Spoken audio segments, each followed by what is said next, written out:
Mackey here with another One Idjit's Thoughts on Podcast on day 17 of the Dog Days of Podcasting.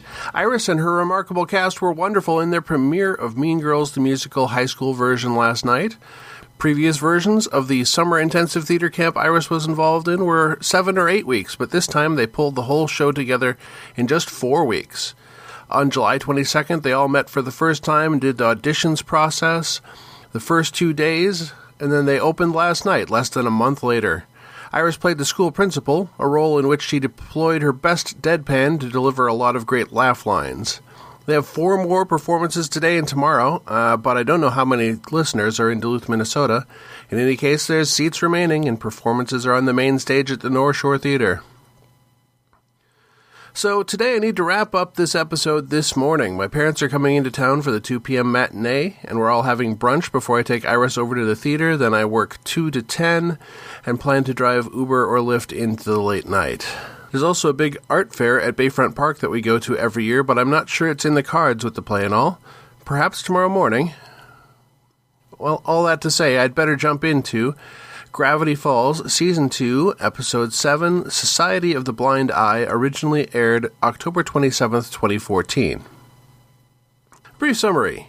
In the cold open, Lazy Susan is closing up Greasy's diner, shooing away possums and Old Man McGucket, and passing 4 gnomes trying to steal her cooling pie off the windowsill.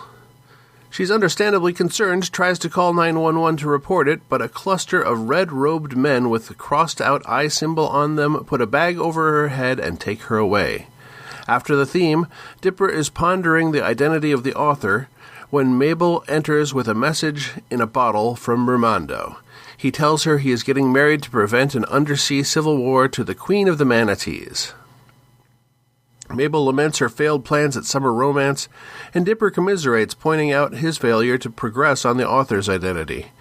Mabel toys with her bottle, but notices something. She makes Dipper look through her bottle, and he sees the McGucket Labs label on the broken laptop. He traces out various ties, and suddenly comes up with the possibility that Old Man McGucket may have written the journal. The twins grab Wendy and Seuss and head to the junkyard to meet up with Old Man McGucket. The old man says he doubts he wrote anything or did anything of value. After all, he can't remember anything before 1982. As Dipper pages through the journal, he falls on a page with The Blind Eye, and McGucket recoils, shouting about the blind eye. Men robes his mind. They did something. But when Dipper presses, the man can't remember. They ask the earliest thing he can remember, and he shows an article about how he was found wandering the History Museum, and that's where they go next. As they explore, they spot a robed figure in the distance and give chase. Dipper finds a secret passage, and they follow the stairs down to a chamber where the robed men are meeting. They lead in Lazy Susan, who tells them about the gnomes she saw. They produce a gun-like device, set it to little men, and shoot her in the face with a brilliant light. Afterwards, they ask her about the little men, and she simply replies that her mind is clear, thanks to the Society of the Blind Eye.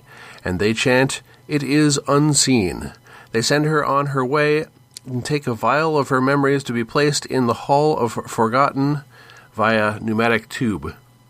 Dipper says that if they can find McGucket's memories, they might learn all the mysteries stolen from his head. Dipper has the girls stay behind to watch for the society, and he, Seuss, and McGucket follow the tubes away from the chamber. A pair of men from the society chase them, but they hide in a diorama. They follow the tubes to a room full of memories. Meanwhile, Mabel is talking to Wendy about all the failed romances. Wendy says she should just forget about boys, and Mabel has the inspiration to program summer romances into the society gun and use it on herself. But Wendy cautions she might erase something important.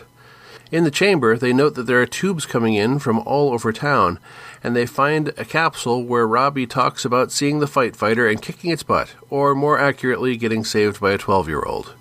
McGucket finds his memory vial, but when he snatches it, the alarm is triggered. Separately, when Mabel tries to use the gun on herself, an alarm sounds there, too. Then the whole group is reunited, tied to a pillar. The society confronts them, and when the twins question what is going on, the society removes their hoods and reveal themselves. Among them is Toby Determined, the newspaper reporter, and Bud Gleeful, Gideon's father.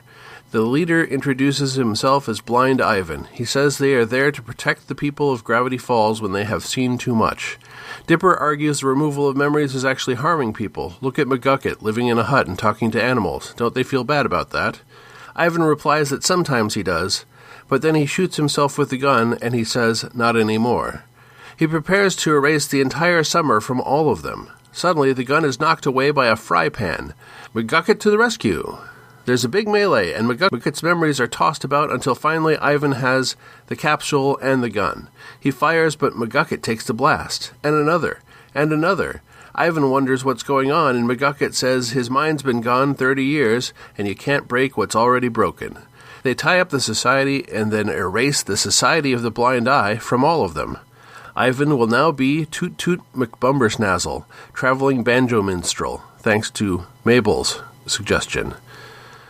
When they go to play the memories back, it turns out that McGucket was a scientist who helped a visiting researcher who was keeping detailed journals. They built a machine together to benefit all mankind, but some mishap caused him to want to forget. McGucket invented the gun, created the society to help people forget things they wanted to forget.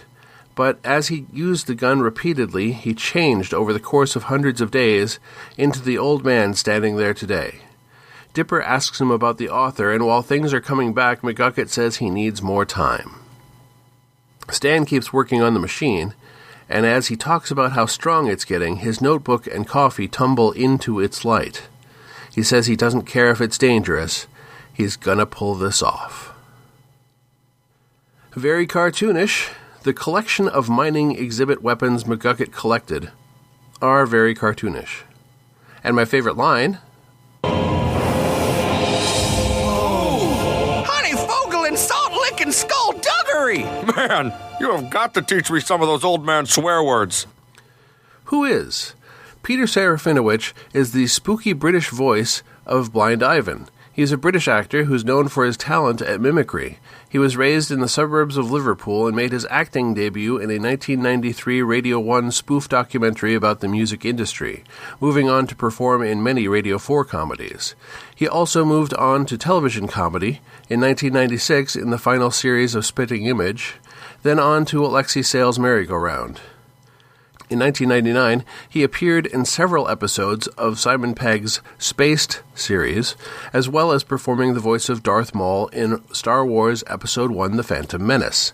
He has since performed in various comedy programs, such as Black Books, I'm Alan Partridge, Little Britain, and he appeared in Shaun of the Dead. In 2007, his own Peter Serafinowicz show ran a series of 7 episodes. From 2016, he performed in the title role in the revived live-action version of The Tick. In the voice acting for screen, he's been seen in American Dad, Archer, Adventure Time, South Park, The Simpsons, and Rick and Morty. There are lots of roles I did not manage to list as well. His most recent project is the upcoming romantic comedy Jingle Bell Heist, from a screenplay by Abby McDonald that was featured on the 2022 Blacklist of unproduced screenplays. So, what worked? I think this worked well as both an explanation of the backstory for Old Man McGucket, as well as explaining why nobody in town has been talking about all the strangeness going on. I liked how the laptop branch of the mystery played out, but not as we expected by producing actual data. What didn't work? Well, actually, we're firmly in the midst now of when the series has gotten good. Things to ponder. The symbols of the society as McGucket invented it appear to be specifically crossing out an image of the machine. Is Stan the author, or is he just someone who discovered the author's secrets? Next time is Gravity Falls Season 2, Episode 8, Blendin's Game. Happy hunting! You've been listening to the One Idjit's Thoughts On podcast, produced by Paul Mackey in association with Nimlas Studios. Any short clips of audio from shows is included under fair use for commentary purposes, and copyright for that content remains with its original copyright holders. The theme song is Too Good by Jack Mangan and is used by his generous permission. One Idjit's Thoughts is produced under a Creative Commons Attribution, Non-Commercial, No Derivatives 4.0 International License. You can find more episodes of this podcast and many other fine podcasts at nimlas.org. You can contact me by emailing idjitcastpodcast@gmail.com or commenting on episodes at nimlas.org. Let's make our own memories.